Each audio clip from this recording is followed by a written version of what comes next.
Cerita ini mesti kamu tahu. Bagaimana Mama Ani menangis di tengah malam karena dikhianati oleh Partai Kebangkitan Bangsa.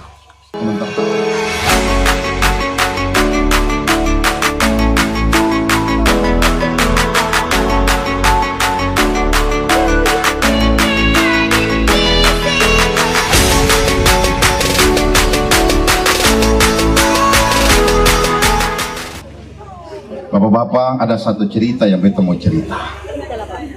Kita anggap ini udah selesai. Cerita ini mesti kamu tahu. Bagaimana Mama Ani menangis di tengah malam karena dikhianati oleh Partai Kebangkitan Bangsa. Komentar tahu toh? Nah, Bapak akan cerita. Lanjut. Bongkar-bongkar. Kamu waktu itu nonton film toh? Ya. Di sana itu toh? Ya. Bapak kampanye PKB toh? Ya. Habis itu dong bilang PKB pemenang itu bukan Abdullah Fana dan Kerja. Siapa? Siapa? Dari provinsi datang, Barsri Damis datang, dia pasukan dan semua di rumah. Bicara besok tentang Mama Ani calon bupati dan seterusnya dan seterusnya. Kita pergi ke Risman Perumah, Bapak Teddy bicara soal harus Mama Ani yang maju. Tuh kagak jadi pemenang. Kita dari Mama Ani berangkat Jakarta. Kita tahu Mama Ani pasti dapat PKB. Dia orang PKB. Berita di bulan sini. Ketua DPC sudah telepon orang-orang bahwa sudah selesai, Rohani Fana selesai, dia yang didukung lagi.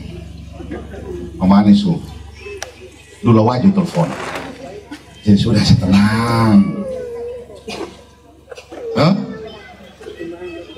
Mama Ani menangis, saya mau kasih lihat di Bapak, menangis sendiri. Karena apa? Ketemu pengalaman. PKB sudah tipu beta 2 kali, beta ulang lagi. PKB tipu beta 2 kali. Ini mau yang ketiga ini. Tambah lagi.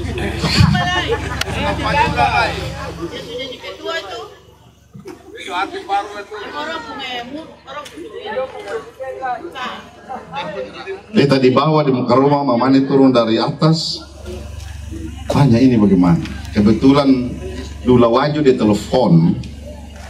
Lalu dia kasih tahu berita di Bula ini bahwa Mama Ani sudah PKB lagi. Lalu kita jawab Pak Dula Wajo, si tenang, Om masih punya cara lain. Mungkin Mama Ani dikawal, Mama Ani dengar. Di cara lain apa ini? Mama Ani turun ke bawah. Ayah, ini bagaimana? Jadi begini, kita mau cerita. Selama beberapa bulan itu Bapak dengan Mama Ani di Jakarta itu ketemu berproses di PKB, itu ketemu tahu kan ketemu dapat PKB. Siapa mau ragu kalau ketemu sudah PKB, elektabilitas tinggi, ketemu bikin 3 kursi, Mama Ani ini anggota DPR RI dari PKB, siapa yang ragu? Ketua wilayah datang di sini, tinggal di sini, makan di rumah, bicara tentang Mama Ani besok calon bupati, siapa yang ragu? Padahal untuk Mama Ani punya anak buah 1 dolo di DPR RI itu. Mama Ani bilang telepon dia. Lalu Bapak telepon dia, tanya bagaimana. Dia bilang, Pak, saya harus kasih tahu dengan Bapak dan Ibu.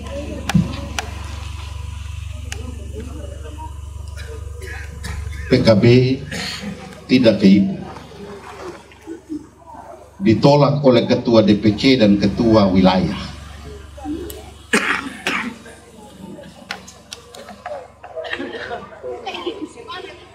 Mama Ani menangis. Sejak itu dapat tahu Mama Ani menangis. Lalu pas tanya, Seng, ayah ada jalan. Ibu tanya, jalannya apa? Kita bilang sengaja pilihan lain. Ini sudah kali yang ketiga ketua mau ditipu.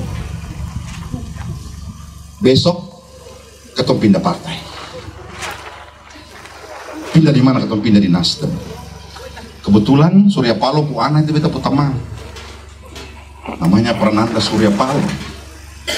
Beberapa kali pilgub itu dia pernah bantu beta uang 1 miliar. Cuma karena Mama Ani di PKB selama ini kan beta semungkin ke Nasdem karena beta jaga Mama Ani punya posisi di sana. Bapak ingat itu hari Sabtu, beta, Mama Ani, Sidik, beta yang tua sampai ke Jakarta. Dan sampai Jakarta hari Sabtu, beta ingat itu tanggal 21 atau 22 Juni kalau tidak salah. Beta telepon kira-kira pendeknya begini, Mas, saya mau bawa istri saya ke Nasdem, mau diterima nggak? Wah, yang benar ini bang. Iya. Kenapa di PKB? Enggak, nanti saya cerita di sana. Kenapa nggak sekalian dengan Pak Abdullah Fanatnya masuk di Nasdem? Ya kalau istri saya di PKB, di Nasdem, tidaknya saya adalah keluarga Nasdem. Waktu itu hari Sabtu, disuruh datanglah hari Senin pada saat jam makan siang. Beta di Mama Ani datang, beta punya anak yang tua, sampai di Nasdem Tower, beta bilang, Mama dengan Sidik saja di bawah, beta belum tahu keadaan di atas ini seperti apa. Apakah don terima atau seng? Waktu itu Prananda ada di Inggris, tapi dia sudah delegasikan kepada anak buahnya untuk terima beta. Mama Ani dengan Sidik cari tempat parkir di luar Nasdem Tower, beta naik di atas, keton diskusi kurang lebih 2 jam. Beta langsung WA Mama Ani, kirim KTP. Kenapa begitu cepat, saudara-saudara? Ternyata Nasdem sudah punya survei. Di SBT itu Mama Ani yang paling tinggi. Dan survei di seluruh Maluku itu Bapak Dula elektabilitasnya paling tinggi. Jadi sebelum keton datang itu Abdullah Fanat Punama dengan Rohani Fanat Punama itu sudah dipercakapkan. Ini ceritanya ini. Ketorang datang di saat yang tepat, orang hianati ketorang. Keton pindah ke sana, alhamdulillah ada teman dan sudah diskusikan di sana. Kita minta Mama Ani kirim KTP. Habis itu beta keluar kira-kira 2 jam. 1 jam kemudian keton di luar di satu kafe namanya Abnormal. Tiba-tiba dong kirim Mama Ani punya kartu anggota sebagai anggota Nasdem.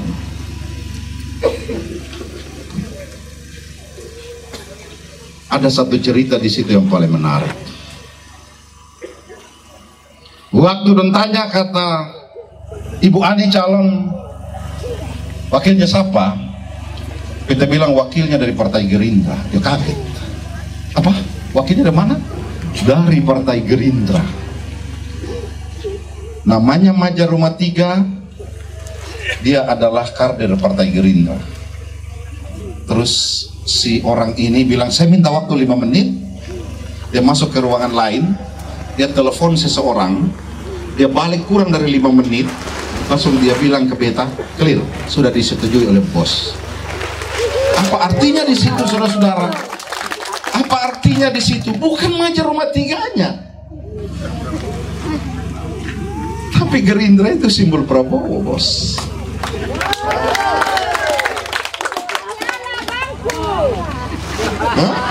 Beta ulang lagi. Dia balik dari sana kurang dari 5 menit. Dia bilang, bos sudah setuju. Bapak Maja masih hidup ini. Sampai dengan hari ketong terima rekomendasi. Bapak Maja dong masih tahu bahwa itu ketong terima rekomendasi PKB. Itu sembunyi mati. Kenapa sembunyi mati? Ada kandidat lain yang setahu Mama Ani ini elektabilitas tinggi.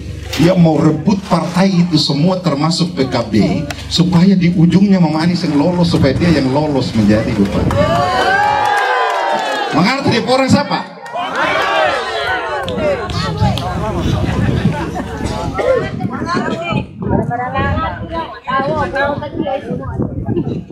Begitu. Jadi sudah, Bapak cerita udah cukup. Bapak cuma minta dan kamu semua Dengar Bapak pesan ini baik-baik. Ini terakhir. Kalau Mama Ani kalah, itu berarti 10 tahun lagi baru ketemu bisa merebut. 10 tahun lagi Bapak sudah tua, bisa pimpin kamu berjuang. Jadi ini waktu sudah ini. Dengar Bapak nasihat ini. Kemarin kamu belum percaya karena kamu belum rasa. Sekarang sudah rasa toh? Ini kali terakhir. Kalau hari ini gagal, itu berarti ketemu mesti tunggu 10 tahun.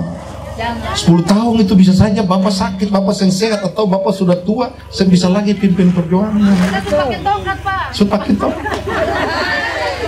Dengan demikian, Bapak minta kali ini, mau saudara kah, mau kakak yang jadi pejabat di Pemda ini datang dan bilang kamu orang mesti pilih beta karena ini per beta penjabatan bilang per dia, oh saya jabatan itu per kau diri sendiri.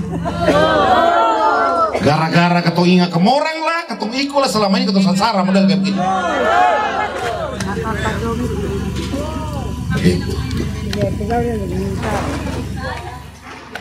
Insya Allah Bapak Hendrik jadi gubernur. Amin. Bapak Dula jadi wakil gubernur.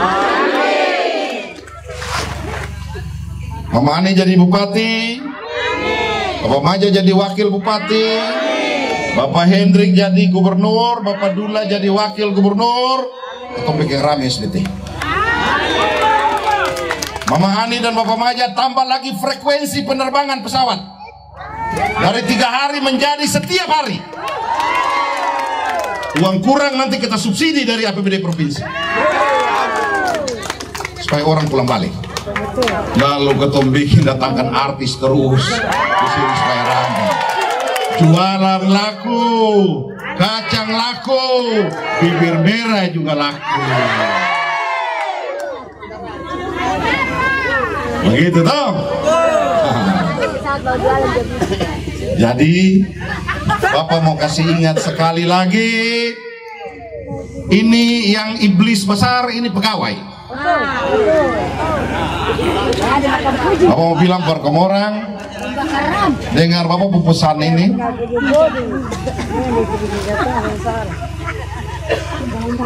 Bukan saja untuk orang SBT di Gorong, bukan saja untuk orang SBT di orang PNS di Bula, PNS di Geser, PNS di Gorong, termasuk PNS dari Wirinama dan Siwalalat.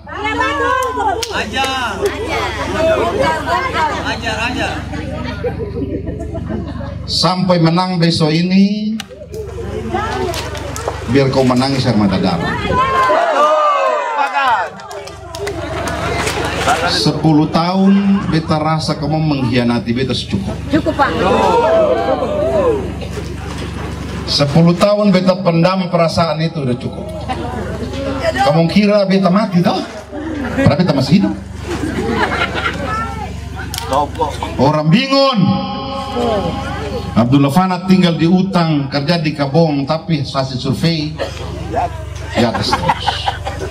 Orang baik satu saat akan dicari orang. Berlian yang terbenam di dalam lumpur tetaplah berlian. Benar ya? Bos, beta ini sang maju dan beta pun keinginan sendiri. Tidak ada Abdullah Fanat pun satu kata keluar di Hendrik Lewerisa ingin menjadi wakil gubernur. Enggak ada. Tidak ada Abdullah Fanat pun satu kata minta di Jeffrey untuk jadi wakil gubernur. Hendrik Lewerisa dan seterusnya memilih saya karena keinginan rakyat Maluku. 5 survei dari lembaga survei yang berbeda menempatkan Abdullah Fanat dengan elektabilitas tertinggi, padahal tukang kabong seng pernah pasang baleho. Karena apa, saudara-saudara? Ini jadi pelajaran politik untuk kalian yang ada di SBT. Jangan pakai istilah anak adat, bos. Kau terlaku di luar.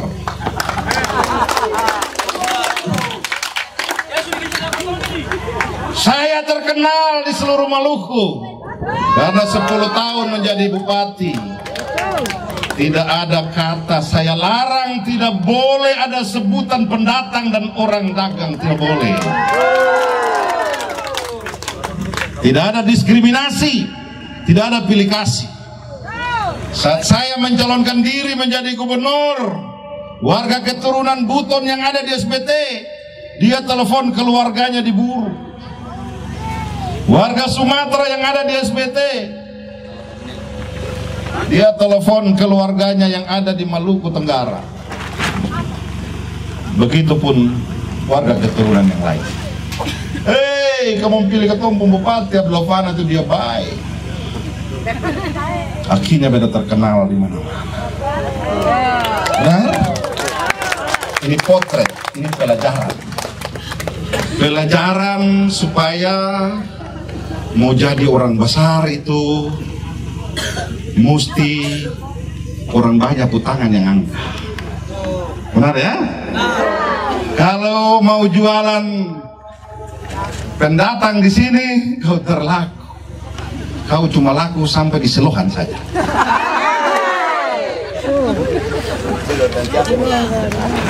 Gitu ya?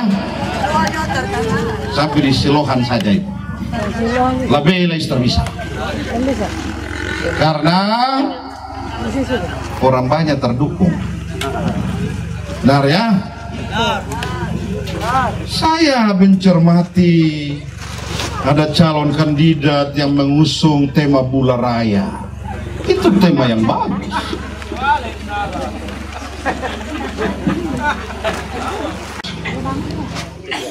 Tetapi pasarnya kecil.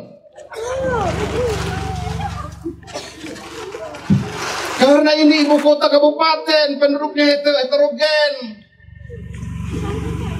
Orang Bula asli jumlahnya sudah sedikit, bos.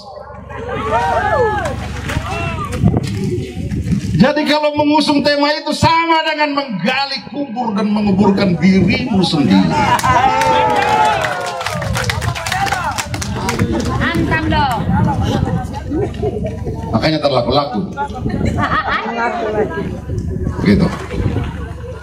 Baik, yang terakhir kita pertegas lagi. Ini jangan sampai besok orang datang kasih 1 juta lah kamu mulai berubah. Jangan lah, cukup lah. Bikin tobat ke belum? Tobat ke belum? Tobat ke belum? Namanya taubatan nasuha. Semoga pertobatan ini dia bertahan 2 bulan ke depan. Hah? Supaya Bapak bilang mau kemarin tanggal 27 habis coblos sore-sore itu sudah tahu menang. Menang itu dia terada beras di rumah, hati senang. Betul kita terada. Menang itu tuh biar terada kepeng. Ketua bisa piutang, ketua kandidat menang itu. Betul kita terada. Assalamualaikum warahmatullahi wabarakatuh.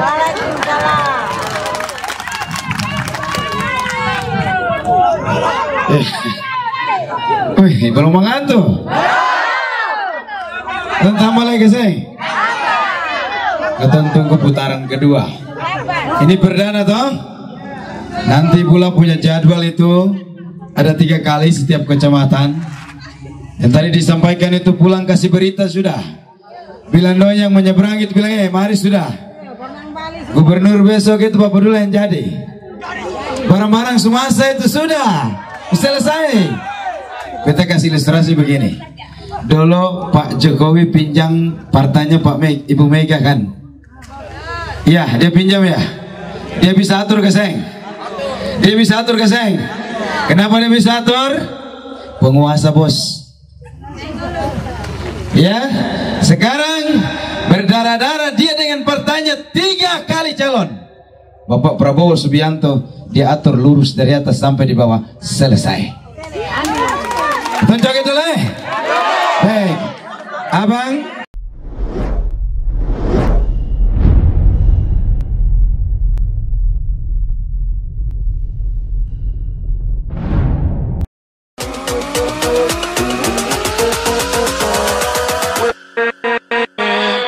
with